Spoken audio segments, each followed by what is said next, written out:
Hell of a fight, lads. Hell of a fight. Apologies, I can't be that much louder than this. It's 3:34 in the morning. I'm in my bedroom and people can hear me. Well, in my bedroom, my parents.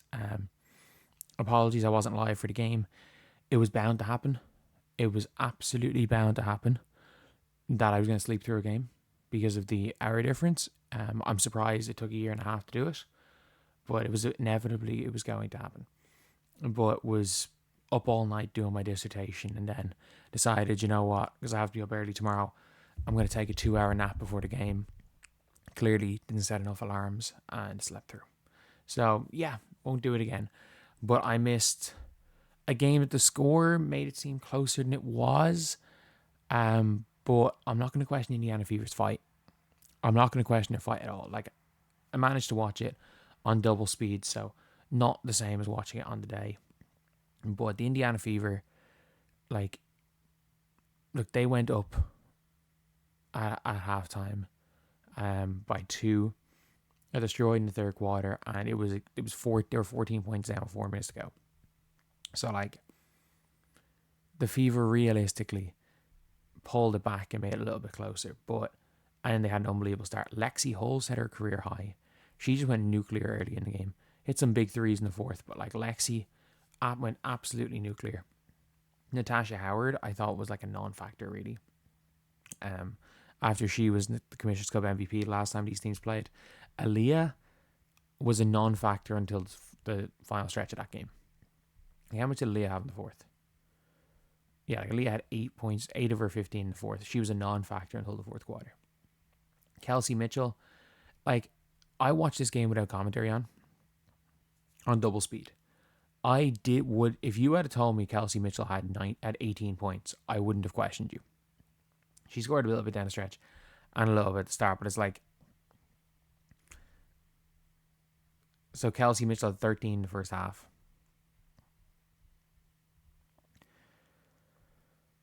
Obviously hit a bunch of threes. Second half she had 14. I just didn't feel like it. It felt like it was just Lexie Hull going off. And at the end, it was Aaliyah Boston. Shout out Shea Petty.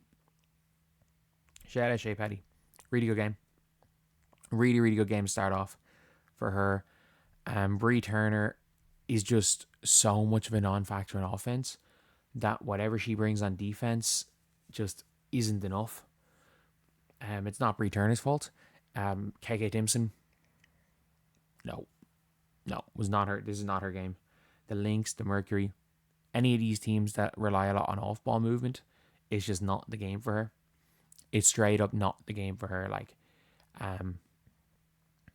and with that being said, like, Jess Shepherd just cooked her in the pick and roll. She was on for 2 minutes 31, and it just felt like they attacked her every possession. I don't think she's ready for the big time. I don't think she's ready for the playoffs.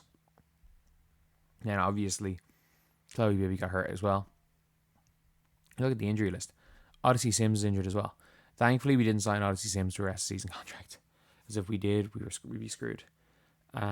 She's not on hardship as far as I'm aware. Maybe she is on a hardship. So even our hardship players are getting injured. Bibby's hurt as well now. So it's like, not good. It's not good at all. For them, look, they were just better than us. Like, sometimes it's okay to just say our opponent was better. Like, we forced them to play Jess Shepherd on a back-to-back. And by the way, Jess Shepherd just had a 22-point triple-double on 1 miss. Like, she just had a 22-point triple-double on 1 miss. And the next game, she's going back to the bench. Like, Sunday, she's going back to the bench. Like, this Lynx team, it's just funny how good they are. Like, they just spawned Klindakova. They just spawned Maria Klindakova. I thought Dijonay was terrible. I thought she was absolutely terrible. She was just running around hacking. I thought she was non-factor. Heidemann hit a couple of shots. We held Courtney Williams to 2 points, but it was just that wing depth.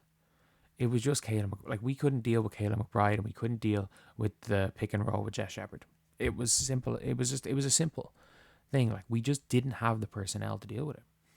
Because Aaliyah's guarding Alana Smith. So,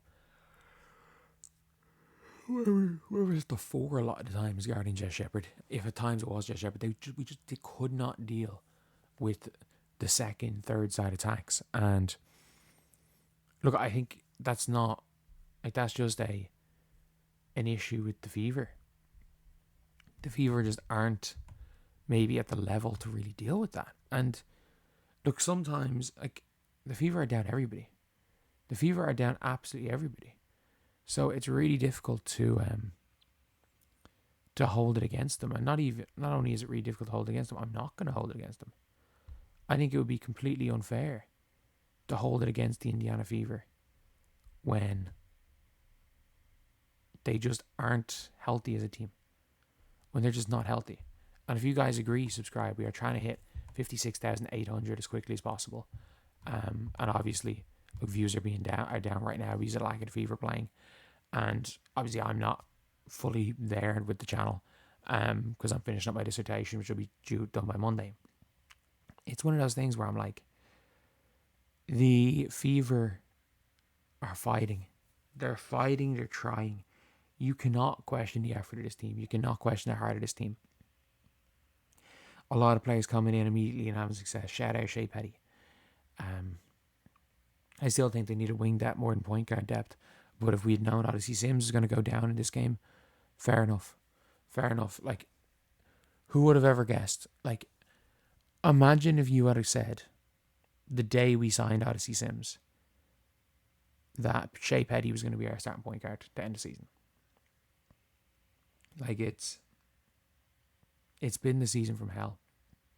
And the Fever won't give up. They won't give up. They won't stop fighting.